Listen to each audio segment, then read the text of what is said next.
एकेकाचा सन्मान करूयात. हो. श्री दयानंद शामराव जाधव, हे घ्या.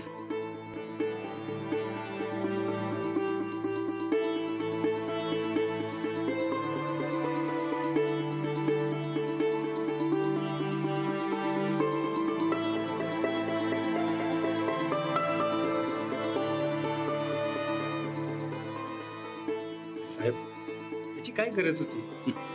अरे 3 लाखाचा चेक ही तुझी परतफेड आहे आणि बाकीच्या सगळ्या आमच्या भावना आणि प्रेम आहे. घ्या. घ्या. पुढचं नाव श्री नंदकिशोर रामचंद्र अनुसे.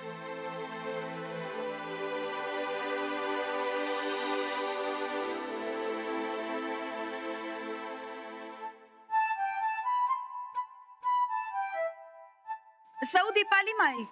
अंजली तू दे.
आता आमची पैलवान गॅंग, या.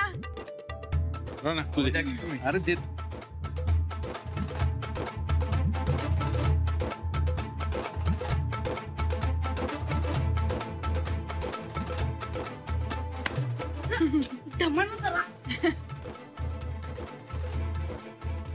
आमच्या थोरल्या सुनबाईंच्या सांगण्यानुसार ज्यांनी आमच्या सुटकेसाठी आर्थिक मदत केली नाही पण आमच्यासाठी लाख मोलाच्या प्रार्थना केल्या त्यांचा बी सन्मान करणं आम्ही आमचं कर्तव्य समजतो.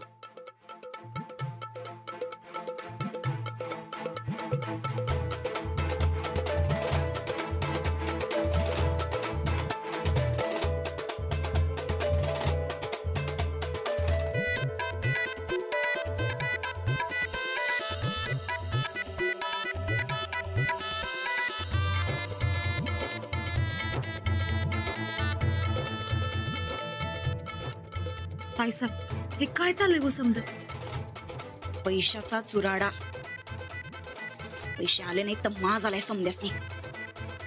आलेलं समद पैसे संपून कोंडा खायला घालणार आहेत परतामासनी.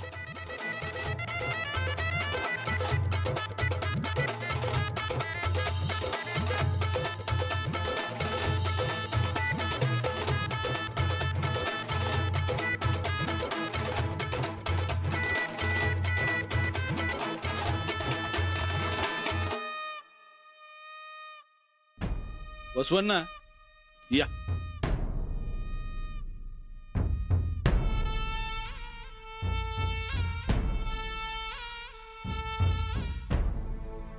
कशाला साहेब?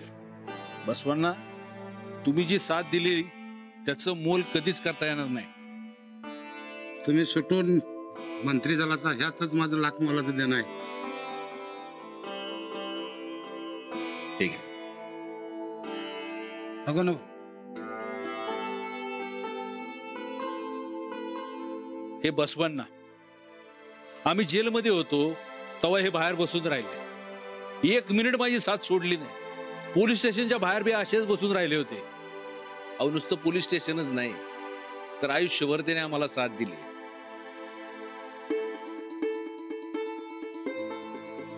आमची पहिली भेट झाली तेव्हा मी 6 वर्षाचा होतो आणि बसवण्णा 14 वर्षाची. तेव्हापासून आजपर्यंत त्यांनी माझी साथ सोडलेली नाही. सावलीसारखं कायम माझ्या पाठीशी उभे राहिले. न बोलता माझ्या मनातलं कोण ओळखत असेल तर ते केवळ बसवण्णाच आहे. बसवण्णा, अशीच साथ आम्हाला कायम देत राहा. आणि हा, आजवर तुम्ही लोकांनी जशी आम्हाला साथ दिली तशी यापुढे बी देत राहा. मी नसताना अडचणीच्या काळात माझ्या कुटुंबाच्या पाठीशी उभं राहिला तसंच यापुढे राहावा. उद्या मी आसन नसन पण गायकवाडांच्या या वाड्यावर तुमची माया अशीच राहू द्या.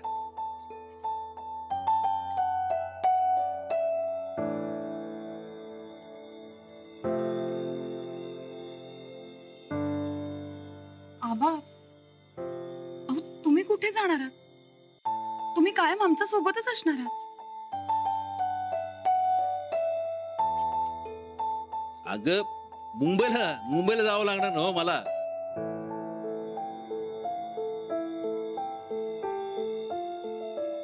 आता जबाबदाऱ्या वाढतील तेव्हा तुमच्यावर लक्ष ठेवायला सांगत होतो सगळ्या गावाला.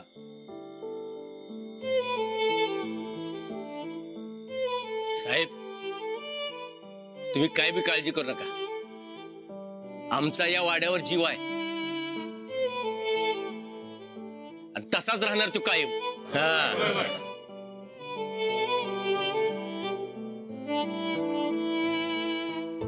अहो हे घर आमचंच समजू. कसं अशीच भरभराट राहू दे रे देवा. प्रतापराव गायकवाडांचा प्रतापराव गायकवाडांचा. आता या वाड्यात एवढं सगळं चांगलं झालंय तर लहानोली पावलं खेळली पाहिजेत. बोबड बोल घुमू दे या घरात. मग कसं गोकुळ होतंय बघा या घरात. बरोबर आहे सगुण आत्या. वाड्यात बारका बोलवून आलाच पाहिजे. ऐकलं ना हो गावकरी काय म्हणतात. आता घ्या जरा मानावर. बर साहेब निघू आता आम्ही. या बर चला.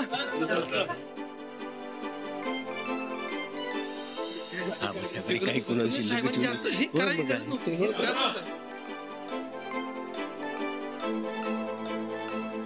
आम्ही एक वस्तू सांगितली होती. सॉरी साहेब विसरलोच. हे घ्या तयारच आहे. येऊ साहेब. या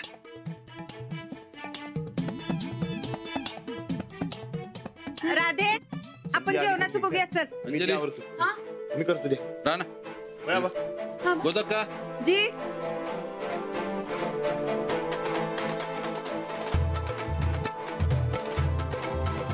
ठीक.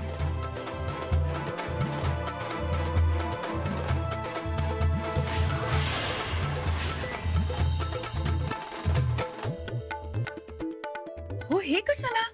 अगं या घराची पत आणि सन्मान परत मिळवून दिल्याबद्दल. मामांजी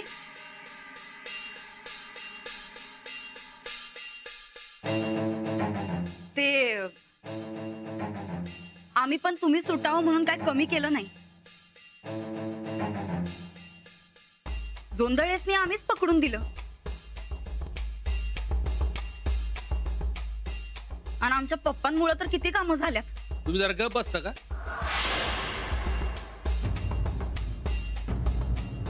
अहो आम्हाला सोडवण्यासाठी अंजलीने तिचे सगळे दागिने गाणवत टाकायला दिले. अहो तुम्ही साधा मनी तरी दिला का? सगळं माहिती आहे आम्हाला.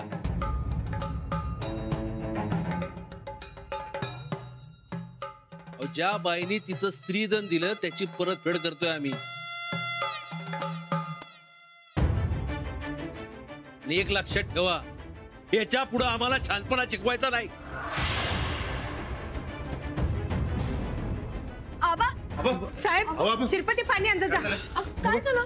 अरे काय रे, कालचा थकवा अजून गेला नाही म्हणून गेरी आली. आम्ही ठीक आहे आता.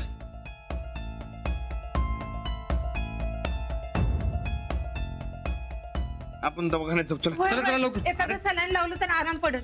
बता का सलाईन लावून काय होतं? आम्ही ठीक आहे. पाणी हा. घ्या.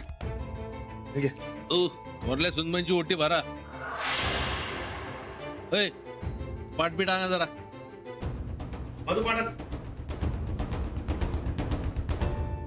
अरे मी ठीक आहे, काय नाही. नाही काय ठीक आहे रोज.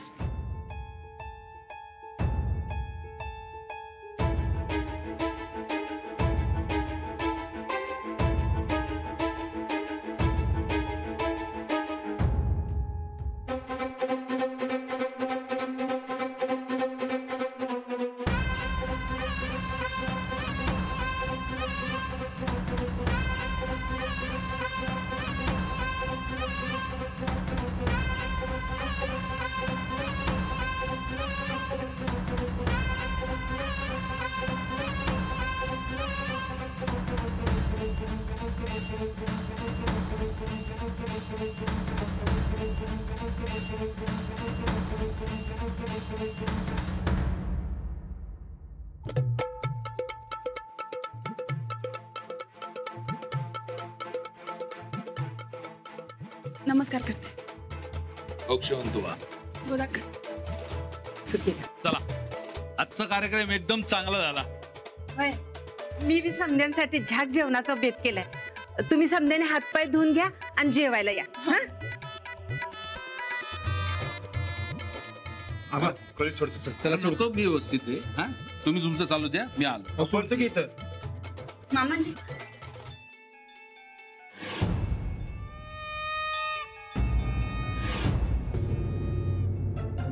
आम्ही तुमचं समद ऐकून घेतलं.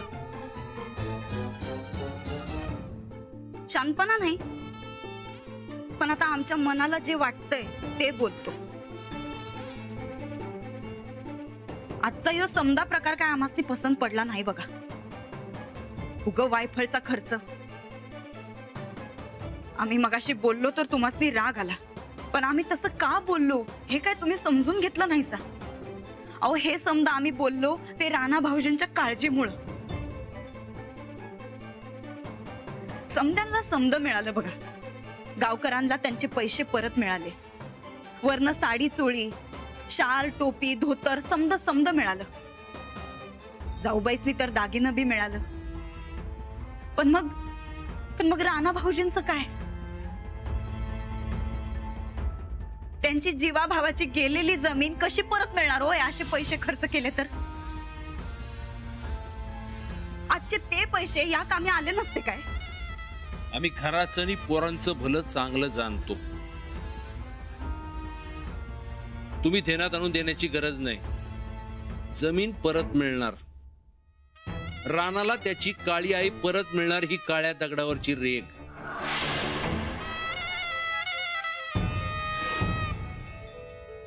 का राणा? वय आबा, आपली काळी आई आपल्याला परत मिळणारच. आपण ती मिळवू.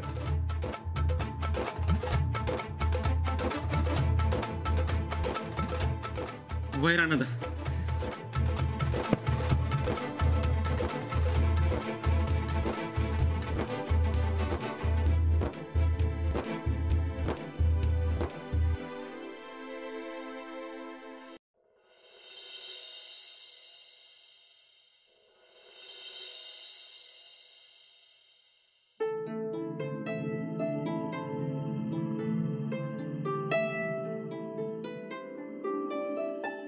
आजचा कार्यक्रम लय भारी झाला ना व. समजा गावकरी बी खुश झाले. हा फक्त वनी नका ते बोलल्या.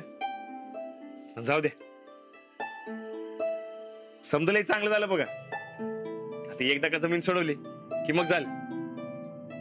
तीही सुटेल, काही काळजी करू नका. आता पैसे देऊन सोडून घेतोय म्हणल्यावर काळजी करायचं काही कारणच नाही.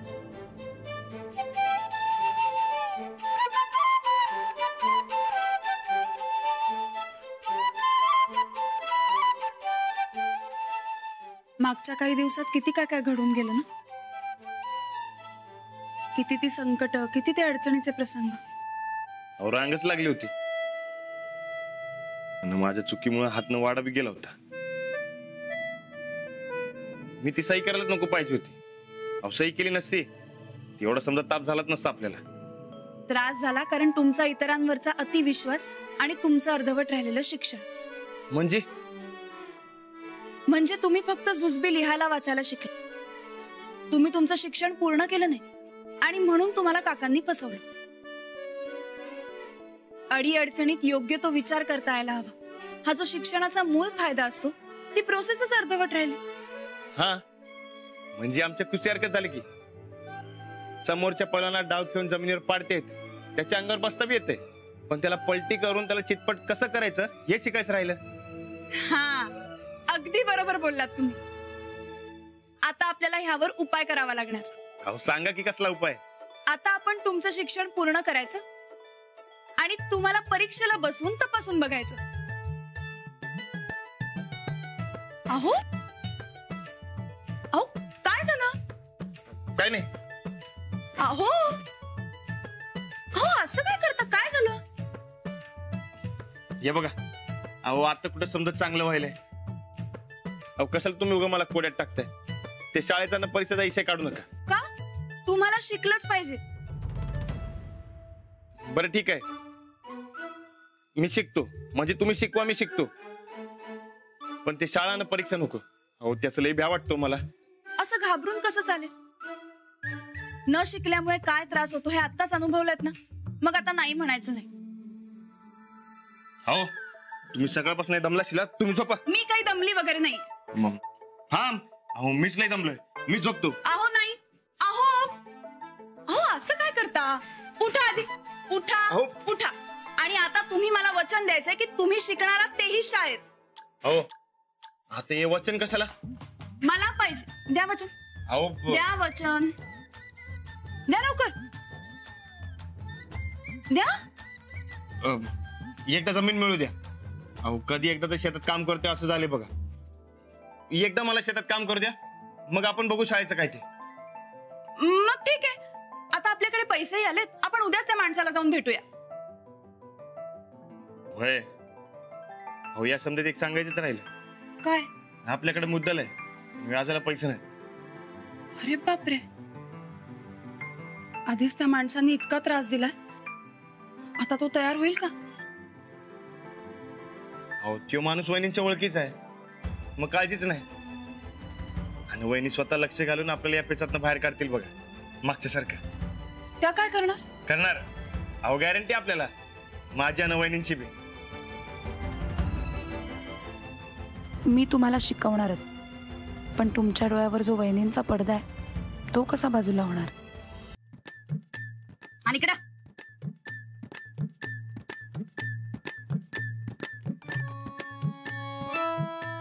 चंदे, काय झालं ताईसाहेब? कपड्यांना अशा घड्या का पाडायलास? अहो आता घडी पडल्याशिवाय कपाटात कसं ठेवता येईल? हा बरं बरं बरं, उगा आमासनी शांपणा शिकू नकस. आली मोठी.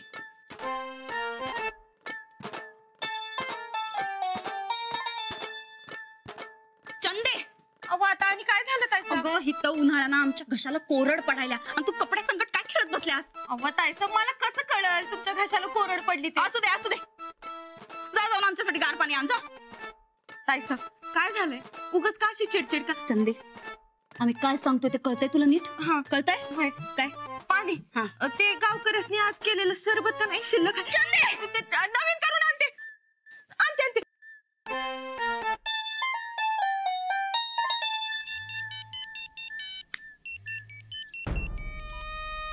हॅलो, नंदुडे, नंदुडी गेली चुलीत. कामाचं बोल. काय झालं ग असं बसकायला? हा हे वर आमास तीच विचार तू. मम्मी मम्मी तुला म्हणलं होतं का नाही आम्ही, यो म्हातारा पुण्यांदा मंत्री झाला की डोसक्याला लई ताप होणार आहे म्हणून? म्हणलं होतं ना ब. अगं यो समदा मान पान त्या राणा भाऊजींना आणि जाऊबाईसनीच द्यायलाय. हे असंच जर चालू राहिलं का नाही तर भरल्या घरात एक दिवस भीक मागायचा टाइम येणार आहे बघ आमच्यावर. बर मग आता? आता काय, चांगली अद्दल घडवायची यासनी. मम्मी ते ज्याच्याकडे जमीन घाणवट टाकल्या तो माणूस तुझ्या ओळखीचाच आहे. त्याला सांग काही बी झालं तरी जमीन यांना परत देऊ नगस म्हणाव. व्याज वाढव, काय तर गपला कर, काही बी कर म्हणाव, पण यांच्या हातात जमीन परत नाही आली पाहिजे. मग बघ कसा माज उतरतोय यांचा. अगं खुळी झालीस काय? असं करून काय मिळणार आहे तुला? आमासनी काय बी नाही मिळालं तरी चालतंय, पण यांना काय मिळू देणार नाही आम्ही. नंदुडे, तुझं डोसकं जरा ताळ्यावर ठेव. नसता राग दावून स्वतःलाच गोत्यात आणशील की ग. पैसे दिल्यावर जमीन परत द्यावीच लागणार माझ्या माणसाला. पण जमीन यांच्या हातात परत नाही आली पाहिजे म्हणजे नाही आली पाहिजे. वहिनी